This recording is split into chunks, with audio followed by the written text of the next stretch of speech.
Hello and welcome to the Covert Nerd Podcast. Today we discuss working together to make work easier. Then we'll talk about the beginnings of Image Comics. Then text-based adventures get new life. And lastly, looking at what's ahead for the podcast.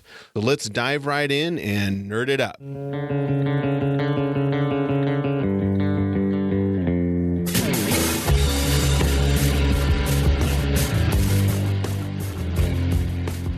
It's good to finally be back and getting back into the old schedule before the holidays hit.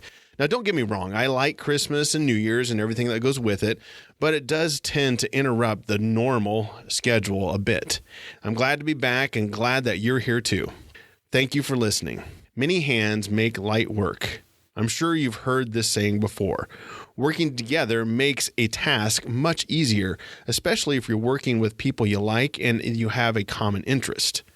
As a teaser, I'm fortunate enough to be friends with some local creators, and we're working together on a project, and I think you'll love it. So listen later to find out exactly what it is, and I know you'll think it's a blast too.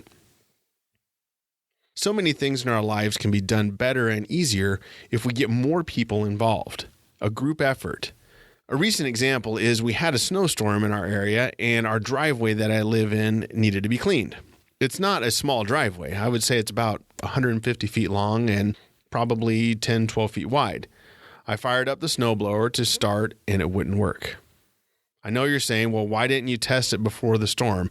And I did test it before the storm and it worked fine. I messed around with it for about 20, 25 minutes and no luck. So I just went and grabbed the snow shovel and got to work. Since I have kids, 3 of them help me. We took turns, and when one person got tired, that person would hand it off to the person behind them, and then that person would shovel for a while until they got tired, and so on and so forth, until finally the entire driveway was cleaned. In less than an hour, the job was done. I could have kept trying to work with the snowblower, and maybe I might have gotten it to work, but I'm not very mechanically inclined, so most likely not. Asking for help in this case and working together made the job easier, and it got done. Not only asking for help can be a good thing, but just asking questions in general and find out if somebody else has had to work through the same problem that you're working through. Then steps in Father Google. Author Jerry Pournelle once said, everything that has an answer has been answered, and Google can gather those answers for you, as you already know. Google can point you to those people that have had the same questions and the same concerns that you have. Odds are somebody has dealt with the same problem or same struggles that you have already, and they have the answers because they've gotten through it before. If you're working on something and maybe you're struggling to start or got started and you don't know what to do next, try asking for help, whether that's Google or in person. Most people are willing to give you a tip or two to help you out. Regardless of what people may think, most people want to help. People are more likely to help you than to do a favor, though. So when you ask for help, not a favor. Most likely someone has been where you are, and they can offer you some wisdom and insight that maybe you haven't thought of before. Whether you love him or hate him, Gary Vaynerchuk is a speaker and author who speaks his mind, sometimes with a lot of colorful 4-letter words. One thing he specifically talks a lot about is working alongside people who are doing what you want to do just to get the experience. Again, it reinforces this concept that other people have been where you have been, and you can learn from their successes and their failures. They can help avoid some of those pitfalls that you might encounter in your journey that you're going through. He advocates a lot on just shadowing people, interning without pay, to get an idea of what you're getting into so you can know what questions to ask and what things to do. I could go on and on with examples like this, but I would guess you get the idea and you have your own stories, and I would like to hear them. You can email them to me, cn@covertnerd.net, or you can find me on Twitter, Instagram, or Facebook. I was reading an old Uncanny X-Men comic from 1990, and I noticed in the credits of the book that there was Chris Claremont, Willis Porcio, John Byrne, Mark Silvestri, and Jim Lee. It reminded me again of how much talent Marvel had at that time. It was amazing. For me, reading comics during that time, I think I probably took it for granted how great those creators were that Marvel had at that time and how many of them Marvel had. I assumed that's the way it would be for Marvel going forward. However, Marvel suffered a blow in early 1992 when 7 of its most prized artists, Todd McFarlane, known for his work on Spider-Man, Jim Lee on X-Men, Rob Liefeld on X-Force, Mark Silvestri on Wolverine, Eric Larson, The Amazing Spider-Man, Jim Valentino, The Guardians of the Galaxy, Willis Porcio, Uncanny X-Men, left to form Image Comics. Also, some others that came along just shortly after that were Sam Keith, who created the Max, Dale Keown, known in Marvel for his Hulk, but in Image, Pitt, Jay Lee did Hellshock. They all left Marvel too and joined their friends over at Image. Chris Claremont was considered one of the founders too. Look at that list that I just read. During that time, that was a mass of talent. And those are the ones that left right away. Not to mention other talent that left shortly after that were John Byrne and John Romita Jr. It was a change in how comics were done, and the industry would never be the same again. You can read more on the details of what exactly happened, just simply Google it. But the basic gist was that the aforementioned creators that I just went through wanted more control over their characters and creations and the stories that they did. They didn't want an editor to scrap what they had spent hours and hours to create. They wanted more control. They took a chance for the passion that they had and left a stable career at Marvel with a big publisher because, let's face it, if you say you work for one of the big two, especially back then, you had it made. However, they didn't want stability. They wanted the freedom to create what they wanted to create. They wanted to control their stories and characters. They are an amazing collection of talent, but their endeavor could have failed. Image could have collapsed, but it didn't. Image paved the way for many more other independent publishing companies. They proved that as a creator, you don't have to be part of the big two to succeed. Now, at the time, there were some smaller publishers, but not to the level that Image came out of the chute as. We see that all over the place these days. Whether it's writing a book, creating a podcast, or creating a comic, the creator has the control. You don't need a middleman anymore. You have the option of both. You do have the option of both, and there is room in the marketplace for both, in my opinion, for the traditional publisher, creator, and the new direct-to-consumer format. It's nice to have both options. So if you do want to play it safe, you can go to the traditional publishing companies. Great. But if you want to go direct to the consumer, you have that option as well too. And that door is way more open now than it was, say, 25, 30 years ago.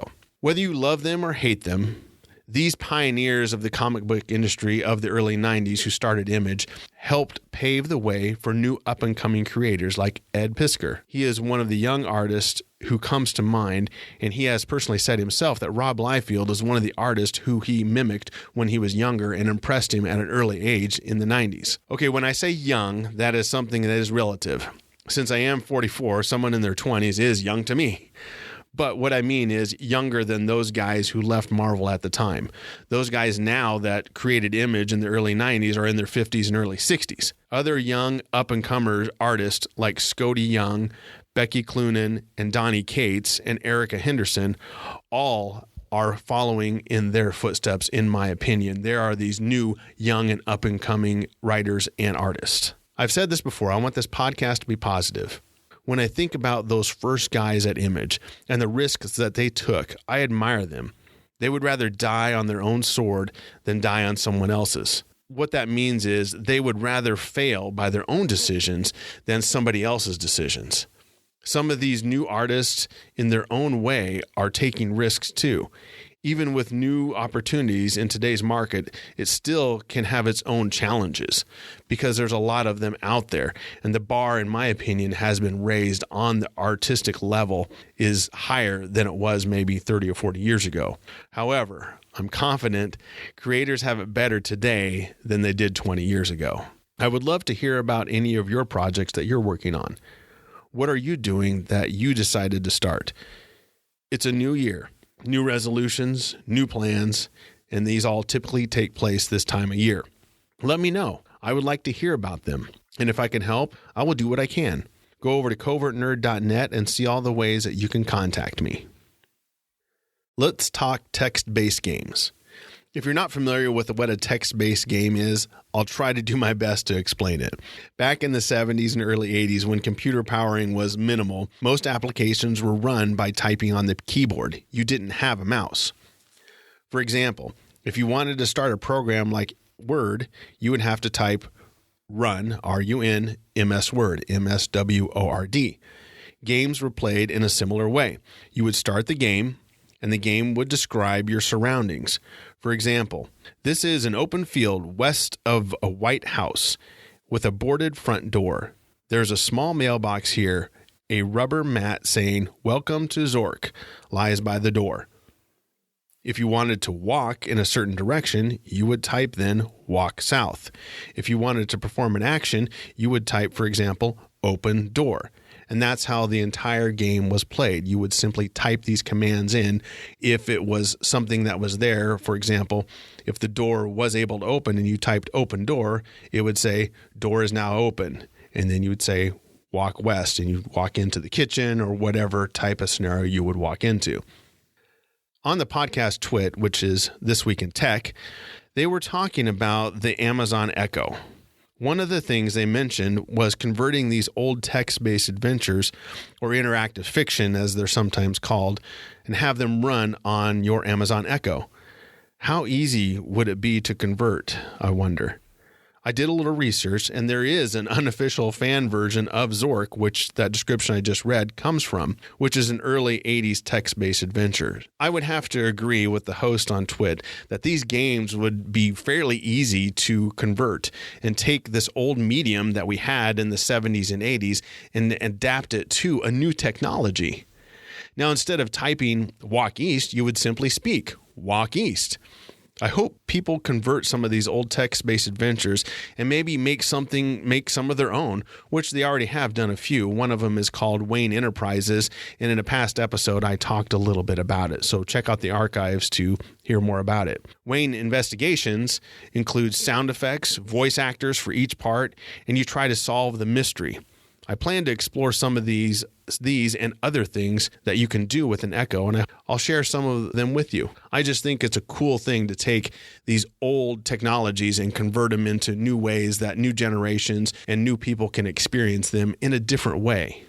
No major reviews this episode. The holidays slowed my reading down a lot, and I'm just now getting back into the normal pattern of reading. I'm finishing up Saga of the Swamp Thing and a few others. Also, I am rereading The Lord of the Rings. Lee Bokma gave me a couple of Tolkien books, not written by Tolkien himself, but a commentary on various topics in the Lord of the Rings books. This sparked my interest again, and now I decided to go ahead and reread the books. I read the Silmarillion about this time last year, so I haven't been out of Middle-earth for very long. I may talk about it more in upcoming episodes.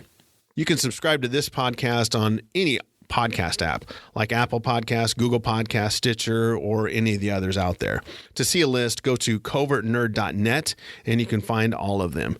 And again, thank you for listening. I appreciate the time you give me. And until next time, nerd it up.